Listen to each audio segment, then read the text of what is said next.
Perkenalkan, nama saya Darmawan Mulyadi Tampu Bolon dengan NPM 2551165. Nah, di sini saya ingin membahas tentang konten AI dan hak cipta, yaitu perlindungan hukum terhadap karya yang dihasilkan oleh AI. Nah, perkembangan AI ini telah mengaburkan batas antara alat bantu teknologi dan subjek pencipta karya. AI kini mampu menghasilkan teks, gambar, musik, dan karya audiovisual yang secara kasat mata menunjukkan tingkat kreativitas tinggi. Menurut Ginsburg, itu di tahun 2018 kemunculan teknologi ini menantang asumsi dasar hukum hak cipta yang selama ini menempatkan manusia sebagai satu-satunya sumber kreativitas yang dilindungi oleh hukum. Dengan demikian, kata lainnya itu hukum hak cipta menghadapi situasi yang dimana teknologi tidak hanya membantu manusia berkarya, dan tetapi juga itu berperan aktif dalam proses pencipta itu sendiri. Nah, fenomena tersebut itu memunculkan personal normatif mengenai status hukum karya AI. Samuelson di tahun 2020 itu menyatakan bahwa sistem hukum hak cipta saat ini belum sepenuhnya siap menghadapi realitas karya yang dihasilkan secara otonom oleh mesin.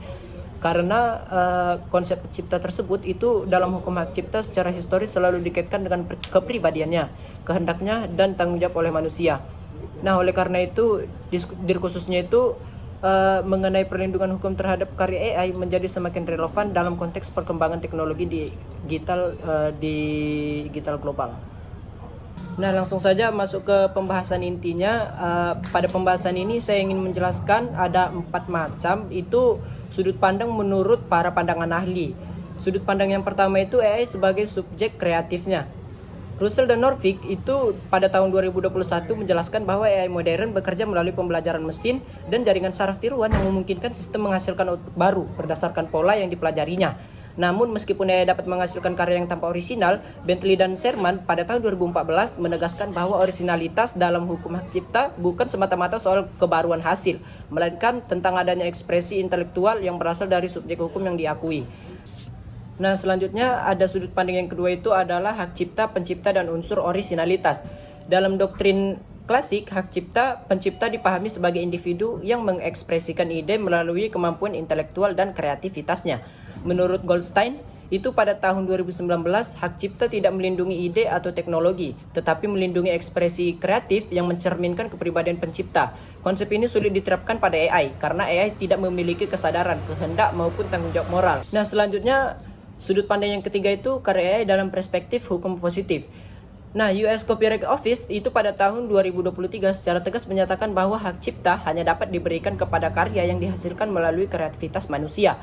Pernyataan ini sejalan dengan pandangan Bark itu pada tahun 2020 yang menegaskan bahwa memberikan hak cipta kepada karya AI murni berpotensi merusak fondasi filosofis hak cipta, karena hukum tersebut pada dasarnya dirancang untuk melindungi dan memberi insentif kepada manusia, bukan mesin.